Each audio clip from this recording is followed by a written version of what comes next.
Hi, everybody. I'm Neil Silvert from Your Gray Matters. Welcome to this week's episode. For the last 3 years or so, we were all stuck in our homes, wondering what the heck this crazy thing was that was keeping us at home. Some kind of poisonous disease, something not understood. So we were in our homes, we were breathing air, and we were living our lives as best that we can. But today we want to explore how to keep that air that we breathe in our homes as clean as it can be. We have a specialist on today who will take us through a number of steps that can help us keep our gray hair, but our lungs pink and healthy. Stay tuned for Your Gray Matters. Please like and subscribe. Thanks, everybody.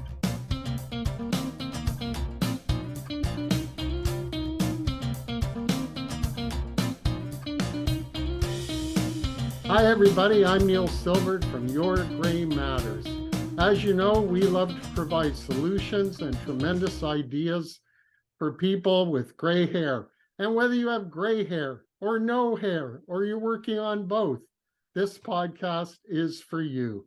Today, I'm really excited to bring on a friend of mine, a real scholar, and a real interesting gentleman, Adam Oldfield. And you might wonder why I'm wearing a mask today.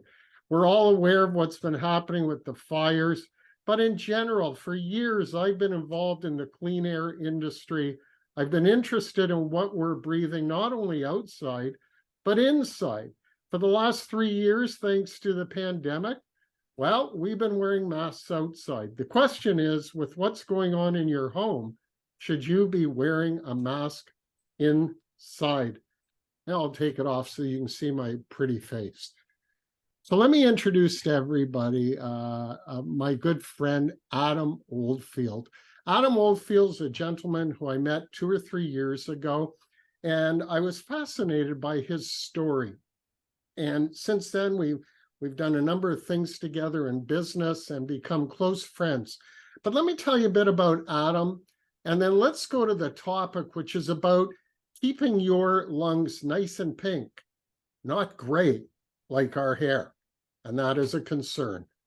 Adam Oldfield is a local Hamilton businessman. He's an entrepreneur. Since a young age, he's been running businesses. He's great at creating businesses, creating employment, creating profit, and he's one heck of a teacher. Mohawk College right now is using him as a part-time teacher. CHML radio in Hamilton, 6:40 a.m. in Toronto. You can hear Adam on the radio. He has a regular tech talk show where Adam loves to educate people on different technical items, new ideas, and just like Your Gray Matters, solutions. Adam is quite a talent. He's a TV actor. For those of you who saw a wonderful biopic called The Darker Side of Comedy, Adam is the gentleman who played Chris Farley and did an absolutely fabulous job and very respectful of the late, great Chris Farley. Gets me all choked up. Can't even talk about it. But with that, let me bring on Adam Oldfield. Let's talk today about air quality. Adam owns a company called Vacuman. They are terrific with heating, ventilation, and air conditioning. And I asked Adam to talk about, are we treating our own in-home services, our furnace, our air conditioner, our ventilation? Are we doing what we need to do to keep ourselves healthy? Good morning, Adam. Thanks for joining Your Gray Matters. You're a gentleman who hasn't earned any gray hair yet. We can see that, but we're going to open the door and let you come on, unless we're doing another podcast called How to Color Your Hair. And and with that, welcome, Adam. What can you tell us in general about the importance of air quality? Because only a few years ago did I become aware of how important this is in our homes and buildings. So please tell us some. Yeah, absolutely. First of all, thanks for having me, Neil. And I know, knowing you for many years, I appreciate all those fine things you speak of me. That's phenomenal. Yes, and next to you, my next favorite friend and closest ally is the CRA, because of all the businesses I'm involved with. They're my next closest ally. So Well, I mean, they're first. Thank you, Neil. But thanks for having me. And yes, I'm in the HVAC world and indoor air quality. It's interesting. Let me just back it up. I've been in many things, as you commented. Why am I in the HVAC business? And the reason why I continue to do it to this day. First off, I grew up in this business. So I actually started, my father began the business in 1979, and it put me through my education that actually in 2019, just before the COVID pandemic, my mother had passed away. And my father and my mom had run this business for many years, obviously, and it was a tragic situation that happened. My father is the worker. My mother worked the office. And what happened was I'm an only child. And it was either two things. One, close the company. I would say we could have sold it, but like my father ran it old school, there was pieces of paper and everything. They did it the old school way. It wasn't very sellable, just on paper. So in that time, I decided I would take it over with my beautiful wife, who was a school teacher. And because the pandemic hadn't existed, we came into it with the idea that we would be able to help continue the legacy of my father. Pandemic hit. And that was the real starting point. So you asked me the question, why indoor quality air? This is actually very much how it all plays out. So growing up when child labor was legal in the business, when my father used to wake me up, and I think I started at 8 years old, jumping on a truck, helping him lift hoses and otherwise, and things have changed. Quite a few things have altered. We're not using oil filters anymore, or furnaces anymore. We're now using, gas furnaces and geothermal and otherwise. So during pandemic, it was interesting to see because there were so many questions. But what really came out of the pandemic in the industry, to answer the bigger question, is our air quality inside our homes is sometimes worse than it is outside. And, we tend to always, close the windows, either turn the furnace on to keep warm, we turn the AC on to keep cool, and then, you open the windows, maybe between those temperatures of like 15 to 20 degrees to get some fresh air in the house. And during that time, you're circulating the same air throughout your home. And, a lot of the stuff that ends up in your HVAC system, and think of it as a fan. I mean, we think of it as I'm hot, I'm cold, turn on the furnace, turn on the AC. But really what you're doing is you're turning on a fan, circulating your indoor air. So, if you sat in a car with the windows up all the time, you have two buttons: indoor circulation and fresh air intake. Kind of a similar circumstance with your house. So the quality of your air in your home can be subject to certain things, such as if you're a smoker, and that could be either cannabis or whether you're a cigarette smoker. People like to differentiate themselves. I'm not a smoker, but I smoke cannabis. Okay, it's still a smoke or an air pollutant, if you will. And then from that, you have candles. People don't quite understand. If you have a scented candle, it doesn't disappear, folks. It goes into your air system. So and if someone comes into your home, you have visitors, and again, through the pandemic, we learned that is that you cough, you sneeze, all of that gets into the air system and it circulates because you have cold air returns. And those are the vents on the walls. If you have an older home, they're in the vents right by the front door. And then you have supplies. Those are the registers on the floor that you feel the air come through. So what happens is the air gets sucked into your ventilation system. It then goes into a filter, which you should have in your home, a filter. And then it goes through a blower fan, which then pulls the air from the house, blows it up into the heat exchange. If you have essential air, it goes through an evaporator coil that cools the air and then pushes it through your home. So, while that's happening, the one thing, and this is my dad's obviously, very much experience in this. The one thing he said, what we're cleaning? Dead skin cells. We're basically snakes, and we just shed our skin constantly. Dandruff, you're sweating, and we don't really take it for granted. Those little particles you see floating when the sun's floating, coming through the window. All of that is really just, it's skin cells. Skin cells could be, like I said, windows open, a little bit of dust comes in, and that gets into your air, and it circulates consistently through your system. So it is important. It is important more so now because there's been a big increase with asthma, breathing conditions. At the time of us doing this podcast, there's a concern with wildfires. Neil and you and I were discussing, I think at one point about the circulation of air, and it's amazing how a forest fire somewhere in northern Ontario is now impacting states as far as New York. So and that impacts all of us. So if it gets into your house or your home, which it will, folks, you can't live in a bubble.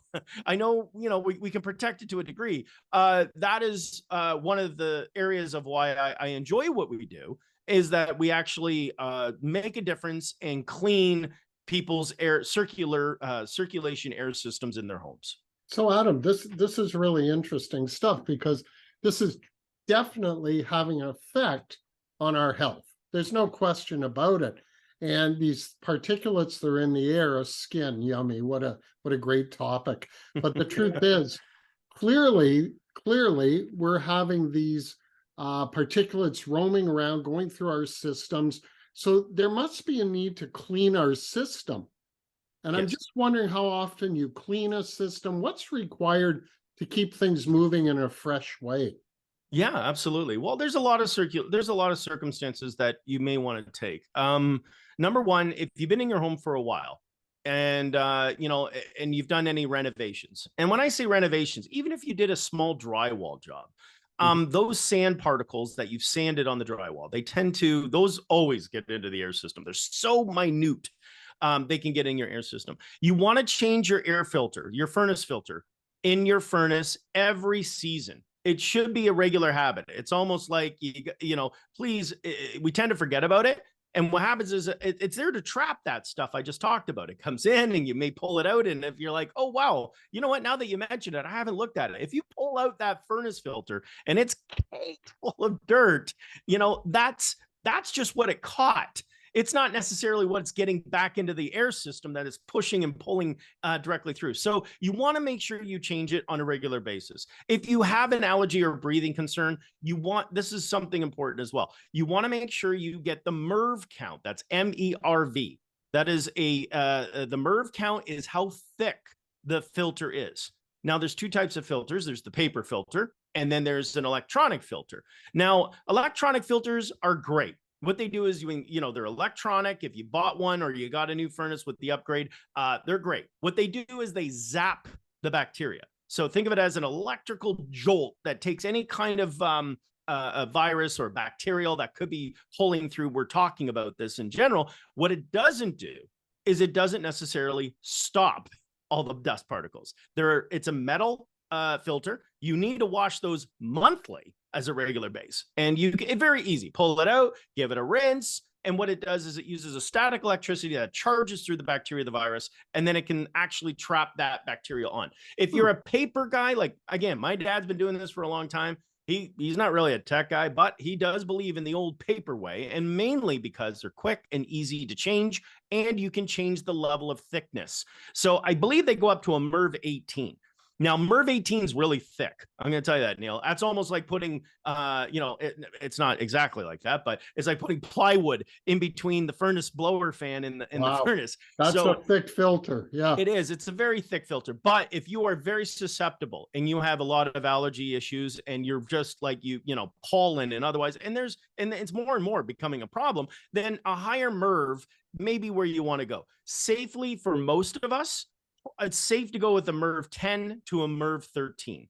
And then if you've got if you're into a home that has a smoker, say you're a smoker or someone smokes and, you're kind of like, well, I don't want them to stop, then use a charcoal filter. And a charcoal filter, what it does is it actually will examine the odors and the smell and the smoke tends to be able to be stopped. They're a lot more expensive, but they do come as an advantage. So the answer to the question, which I explained, you asked me what to do if you're drowning and I'm describing the water. But let me get into the details of what the furnace is, particularly and why you want to change that filter, is that by changing it every season, you allow the fresh air to come in. As it's plugged, and if you pull it out and it's dirty, you are really, really making that furnace work hard. So think of it as like, when you turn on a vacuum and you put your hand over the nozzle at the end of it, you hear the vacuum whining. and it's going, well, that's what you're doing with a dirty furnace filter. You're basically putting a hand over top of the fan, and you're making it try to work harder to suck the air out of the house. So you're using a lot of electricity. And many people may be going, oh my God, my electricity bill is high. Well, if you pull out your furnace filter and it's caked full of dirt, dog hair, cat hair, or just dirty from just natural, renovations or otherwise, then you're going to force that poor furnace to really work in overdrive. Yeah, and that's one of the main reasons you want to change that filter. And that's such good, because I'm just sitting back thinking, every 8,000 kilometers, I religiously go and change my oil filter and change the oil. And we're used to doing that. And you're explaining very, very well why we should be doing it in our own homes for our own health. I'm curious. Now, I am what's known as a low-level asthmatic. So this time of year, I'm taking a puffer. I'm having to watch what I do. I do wear a mask at times, just based on how I'm feeling. But for the average person, what are some of the common signs of indoor air quality problems? How might you even recognize that there's a challenge if you don't know how to check your filter? Sure. Well, first and foremost, again, having your furnace system clean, whether it's through my company or any company, I try to explain this. We are not going to clean the house. The air in the house isn't going to be clean. The air in the system circulating the house is going to be clean. So just to be fair, to understand that, because many times what we're doing is we're agitating the air, and I'm taking a lot of that settled dust and otherwise in the ductwork, the cold air return, and we're, agitating it to try and get it out of the system. And agitating, meaning I'm using an airball snake, and the air pressure, it's 200 PSI, and it's blowing against the air duct back towards a vacuum. So we use negative vacuum pressure. When you're recognizing some of the times you may be needing to have it done, like you commented, if you're finding that you're at home, you turn the furnace on and instantly your eyes are watering, you're feeling that, oh God, okay, you get that stuffy nose, just, normal allergy symptoms. Those are usually good. That might be a good time to be able to have it, cleaned. Also, take a look around the cold air returns. As I mentioned, they're the ones on the wall. They're usually in the main hallway. They're usually in open spaces. If you've done a renovation in an older home, they might be on the floor. They're usually a floor grate. Do not cover them. And Neil, this is important because many people, they just kind of like, oh, I'm going to put this cabinet here, or I'm going to cover that with the couch.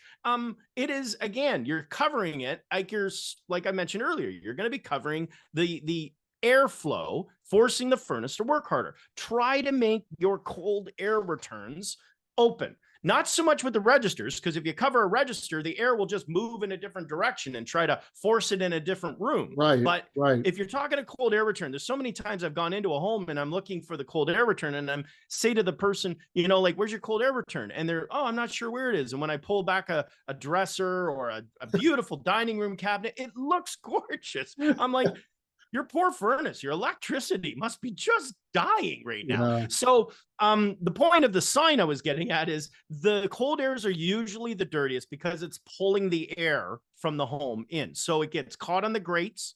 It gets caught around the edges of the cold air returns. So, you want to keep an eye for that. So then that way, if you're seeing that, you can, if you open it up, and there's usually 2 screws, depending on what type of cold air you have, when you pull it off, and you're going to see probably a whole lot of dust, maybe spider webs, cobwebs. I've seen everything. I've seen moth cocoons, all sorts of items that can get into your, and it's nothing usually but a hole in the wall that takes the air down to the furnace. So as there is as much airflow as possible is important for your furnace. And if you've had renovations and your contractor's like, I'm going to put in a new furnace, this has happened too commonly. They tend to forget they need cold air returns. Yeah. And many people just think, oh, I'm going to cover up that floor because it looks ugly, that floor grate. I'm going to cover that up and put new flooring down. And they forget that they need to put another cold air return in place. Oh, that's really important, actually. That's a scary thought. I've been in many homes where they actually covered up all the cold air returns, and the poor furnace was only getting air from the basement. So anyway, I just share these little tips that, it is one of the most overlooked items when you look at your HVAC in a construction renovation. And especially if you're moving into a new home, that's when you probably want to have it done. You asked about the quality of the air, and when you're in, that's, people usually get a cleaner. When you move into a new home, Yeah. they'll clean and it looks so nice, and they staged it, and the real estate agent is, look at our beautiful home. Oh, and look at this beautiful room, and look at this. And no one, and not that you can stick your face down a vent and go like, yeah, but did they clean the vent? Most people don't do that. And meanwhile, secretly inside that furnace is a pile of dog hair sitting underneath the evaporator coil that was from Muffy, who was the family dog for 30 years and never been cleaned. So, Yeah. it's important to make sure that you do in a new home, especially if you don't know the history of that house. Then it's probably more important that you want to make sure you get your ducts cleaned. Really, really good points. Adam, I have to admit to you, this is sort of funny. I find it funny, but maybe I'm just not thinking clearly. I never know what to do with the used filter after I take it out. Can it go in the garbage? Does it go into recycling? Yeah. Where the heck do they go? Yeah, no, absolutely. Well, if you want to be very health conscious, you could rip the paper off around the outside of it and put the filter portion into the waste, and put the paper in the recycling. But for the Uh, most part, it just goes into the landfill. I mean, it is a fiber. Again, depending on what filter you purchase, it's usually laced with a light wax or not a chemical, but a filter that traps or contains the ability of micro particles. So it is a landfill thing. Yes. Recyclable, absolutely. But again, they have little wiring in it, not to the degree of copper that's gold that you can yeah, take to a metal recycling. yeah, we don't But it collect is them. enough.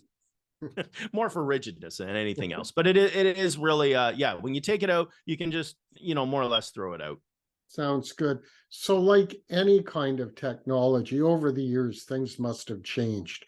And I know a few years ago, we rejigged our whole system, put in a so-called high efficiency system. With today's energy costs and carbon taxes and stuff, I have no idea how much I'm saving, but I imagine that I would be paying a whole lot more for that if I did not take the time and the investment, I call it, to put in high efficiency equipment. And I'm just wondering if you could comment on the changes over the years. Yeah, I mean, I could speak from a cleaning perspective. I mean, I'm in the HVAC business, but that's really I'll speak from it from my understanding from a cleaning component. And Sure, there's a lot of elements from which someone way smarter than I am that's in the heating cooling industry that actually installs and could probably talk a little more intelligent about it. But let me talk about it from my end, from sure, cleaning, as I mentioned. sure. So you're right. The mid efficiencies and high efficiencies, those are great words. I think they're great terms. I think they really do make you feel warm and fuzzy about I'm saving money in the environment. I'm going to tell you from a cleaning side, they are a nightmare. And the reason is that they're all electronic components. And, you're dealing with a system that is more encased. And as much as we could look at the old units, the old furnaces, they ran at a higher BTU, but they were, capable of taking, I have a house that's got like 100,000 BTU for a home that's only 900 square feet. Well, the furnace is on in less than 10 minutes and everyone's sweating. Their eyebrows are dripping in 5 minutes because it's so hot. But, the high efficiency would use less energy. I can tell you from a cleaning perspective, they can be a little more challenging from a cleaning side because they are sealed in. And that's a good thing because it means there's a lot less getting into the system itself. However, they're very much more challenging that when they're, get dirty. The blower fan, for example, when it gets dirty over time and it starts to get caked and all that, what tends to happen is that it then creates a load pressure on the fan. So think of it as, I'll use an example of a desk fan for argument. The fan's been running and running and running. And you don't clean the blades, but every so often you turn it off or the power goes out and the blades stop and you see this caked dirt so Mhm. thick around the edge of the blade. And you're looking at that going, oh, God. Well, that's the same thing that happens inside your blower fan. So what happens is that dirt gets caught on the blades. It's a metal blade. The new ones are coming out are actually plastic. or PCV. And that's dangerous in its own right, because again, furnaces are hot and cold. And that's another topic of argument, depending on the furnace you have. But most cases, 90% of them are steel blades that spin in a blower fan. They get caught with a lot of dirt. At pressure, even though it's so small, and like I'm describing, that fan as gets loaded with dirt dust particles around the edge. And what tends to happen is the fan's got to work harder. It's not a lot of weight. We're talking grams, milligrams for that matter, but it's enough that the engine, the motor, has got to work a little harder to push it. It's kind of like more people are jumping on the train's getting a little heavier. So in the blower fan component, high efficiency furnaces tend to be sealed. And what happens is that they can get a lot of load pressure on that blower fan. When I clean it, and that's what happens is we clean the blower fan. That's the good news. Yay, Vacuman, you cleaned my blower fan. That's fantastic. If you haven't cleaned it regularly, what tends to happen is now I've taken the load off the blade, meaning that now the blower fan spins faster. And that means that it's going to run it more because it thinks it's supposed to have a lot of heavy weight on it. Therefore, when I remove the weight, it still doesn't adjust it and balance it to the OA. So what tends to happen is in high efficiency furnaces or furnaces that haven't been cleaned in a long time, is I clean it, it looks great, but now that blower fan, she's just spinning. It's like going up to 65,000 RPMs. And what happens is you can burn out the motor. Wow.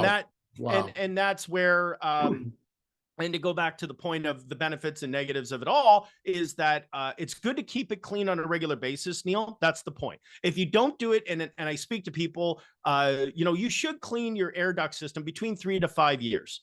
And you could probably go up to 7 if you're just, you don't have pets, you don't smoke, you don't light candles. If you're just generally every day, come into your house, turn it on, turn it off, and there's nothing really, or no renovations, 3 to 7 years is probably a good time.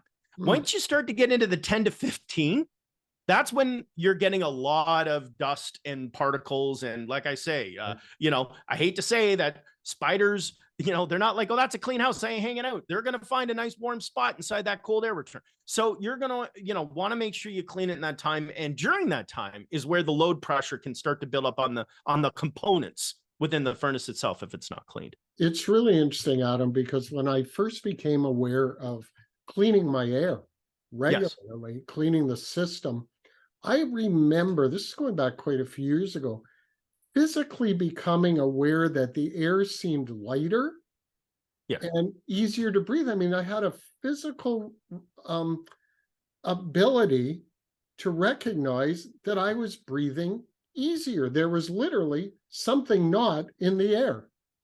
Yeah, it impacts people different ways. I know many people that we've done the job with, they feel, even if it is going to make a difference in that capacity, like I say, it's like once it's cleaned, the same way as if you had a dirty fan blade and you turned it on, a little bit of the dirt kind of comes off and it blows it towards you. So once you clean it and you turn your furnace on or your AC on, it does. You're sending immediately the fresh air. I want to just add a quick point here, Neil, because many people have asked me and many think, should you deodorize or sanitize your ductwork? And it's a great upsell. It really is. I do not endorse or support it. If you called me, I will say I will do it, but I will not support it. Meaning, I don't recommend it for 2 reasons. Number one, it is a chemical. Yes, it's environmentally friendly, and we all use endorsed safe products, but that doesn't mean everybody's the same. Meaning you might be okay, but maybe you have a guest come in or someone, they could have a reaction to that. Very similar to when someone's wearing a perfume or a cologne, they come in, and I'm referring to a deodorizer in this instance, by the way. So you come in, you're like, oh, I'm sorry, your cologne, or or maybe you won't say something, but your eyes are kind of watering and you're like, oh, you may have a reaction. Depends on who you are. But again, you put your mask on. Yeah. So again, that's one. Number one is that you're circulating and it's like spraying Febreze in a fan. Okay. So it's very short-lived. It's short-lived. And in the time it's circulating through your air vent system, it's going to dry out. Because you got to remember, it's almost like if you put a drop of water and put a fan on it, it's going to evaporate and eventually dry out and disappear. So it's a very short-lived thing. It may have an allergy thing. The other side of it is your air duct systems. when they're made by the factory, they have an oil based over a galvanized steel. And what's important about knowing that is that it's built that way so the air can properly flow through it. And anything that settles in there, it doesn't get stuck. So when you deodorize or you clean your system, some fog, some use a spray. What happens is that chemical, and it is a chemical, folks, it can get into your air duct system and it sits on the oil base. Right. And again, that oil base with a chemical can then be, number one, I don't know the science behind either eating the oil, or it becomes now a film of its own kind sitting in your air duct system, which doesn't means sound now helpful. Doesn't sound helpful. Correct. And now dust can stick to it because now it becomes a gummy component. Right. So so people ask, well, why do we have it and why would you use it? There's a couple reasons. During COVID, it was a disinfectant, not a deodorizer, that I would use. And what it would do is it would kill any of the immediate bacteria that might have been in the air system. Again, I didn't recommend it because it's a disinfectant. It's like, spraying hand sanitizer into your air system. Right. But it will kill the air system. So if you're not in the house for a few hours, let it circulate. It would then be able to kind of, kill any of the immediate bacteria in the air system. Following that, it will not last forever because the air is blowing it and circulating it. And therefore it would, same as you sanitize your hands, they're very much sanitized, but I just picked up a doorknob or I just went and picked up some, it could now be contaminated. So it was a short-lived contamination element. And again, when I go through this circumstance of why I would do it is, say there was a fire in the house and we were cleaning the air duct system. I would probably use it in that instance. Helps take the smoke smell residue out. Number two, you've had a rodent and again, I hate to say this, but someone had passed away in the home. That smell, those little particles, they get in the air vent system. So many people will be like, oh, every time I turn the furnace on, I'm smelling that decay. Yes. That's where you would want to maybe consider it because it will then disinfect it in a short term. So those are I use that a lot when we do restoration jobs, Neil. So if they had a fire, a kitchen fire, or there was a small little smoke got into the system, then I would spray it to help alleviate a little bit of that smell. But those are my recommendations when it comes to air ventilation and deodorizers and air systems. That's really good. And thank you for this, Adam. I'm curious to know, you mentioned that you have some success stories, and I'm wondering if you could tell us maybe a case study or a success story that we could learn from. And then what we'll do is we'll finish off. Let's talk about how people can reach you and where your company operates. And ladies and gentlemen, this is about health, great ideas, and solutions. And I hope that this is helping you to understand that your health is primary to everything. And this is another great way of protecting your health. Adam, tell us about someone who you really made a difference to. Yeah, I can tell you that during COVID, there was a big concern because everyone was locked down. And in that time, we were specifically retirement homes. And it was a circumstance where many people, it was a very sad situation, and where many were locked down for quarantine reasons, for safety reasons, and they weren't even allowed to mingle within themselves, within the homes itself. So, and why the sadness of it was more or less they're sitting in a room or they're sitting in their apartment and they couldn't get out. It was cold. They couldn't open the windows. And so the air was just circulating. It's kind of like you're stuck in a room, almost like a prison. I think many people were feeling that way, like getting that kind of like stuck inside. So in one circumstance, during that time, when we were cleaning, we got a lot of great feedback. Like, oh, after you finished, I felt like, again, as you mentioned, I felt better. The air felt like it was a bit cleaner. I felt like I was breathing something that that stale air of circulation, like a HEPA filter, kind of like where you're cleaning and you're in an airplane and it's filtering the air. So that really did, I think, assist during that time. We had another one where they weren't sure if it was going to work. and they were trying to understand their child was struggling with air problems, and they were breathing issues, and they didn't know if what we were going to do was going to help. And again, we never do know if it's going to help. And when we finished, they said after we were done, we got a call a couple days later saying that, our son has been breathing better. They've been, they feel like they're sleeping better. They weren't coughing as much. And again, I certainly want to attribute it to the services we provided, but I want to say that, it definitely helped from whatever was in the air system previously that was obviously blowing into the home itself. And another one that I can tell you is that while we were cleaning, many people don't pay attention. Again, it's almost like a little air duct system under your home. And one homeowner was just struggling. One of the rooms in their house just was not getting any air. There was, no matter what was happening, it was always cold or always hot. It never got, the rest of the house was fine, but this one room just wouldn't get any air.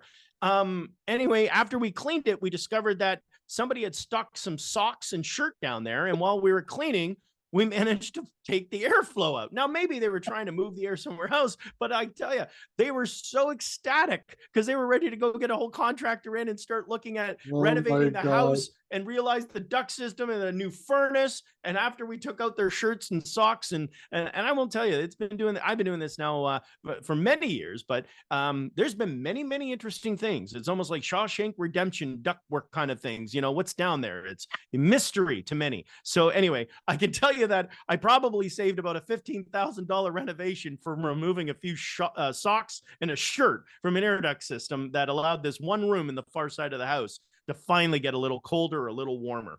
That is hysterical. But at the end of the day, what you did was improve their ability to have good health. Correct. And that was a relatively easy fix, perhaps. What I've learned from you today, and I hope everybody has learned, that we're breathing all the time. And what can be more important than protecting our own personal breathing system, our own ventilation system? And that's really what we are covering today. And air quality, we hear about it all the time. You go on the weather report, what do they talk about? Air quality outside. Today, we wanted to talk about it inside, in the area that you can most control, which is your own home, your own living area, where you work. If you work from home, it's important because you're in there all the time. Adam, thank you so much for this. I'm really excited that we had you on today.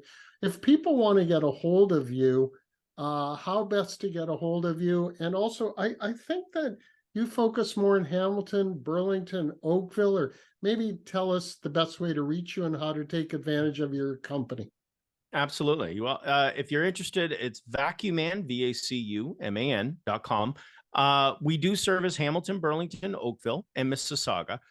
We go as far as Brantford and as far as, I guess, southeast as St. Catharines. So we're kind of the Golden Horseshoe area, but we are going to be expanding, Neil, and our plan is in the next year, I'm going to be starting the franchise model, and it's been going quite well. So I'm certainly hoping we're going to open up in new markets, including Windsor, Kitchener, Ottawa.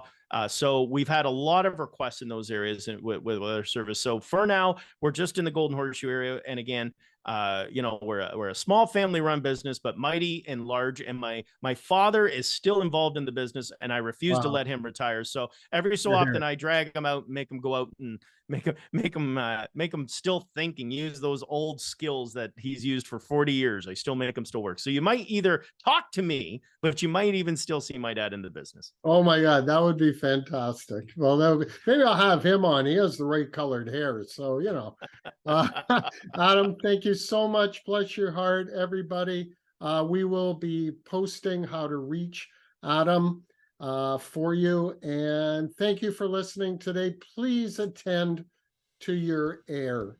Please make it easier for your body to work. It's worth a phone call or an email to Vacuman Adam Oldfield. Thanks, everybody.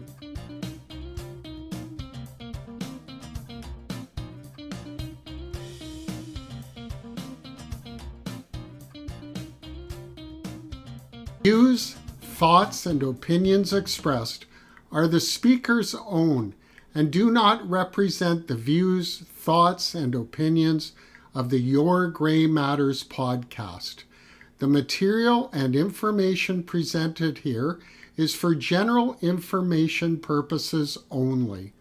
The Your Gray Matters podcast name and all forms and abbreviations are the property of its owner, and its use does not imply endorsement of or opposition to any specific organization, product, or service.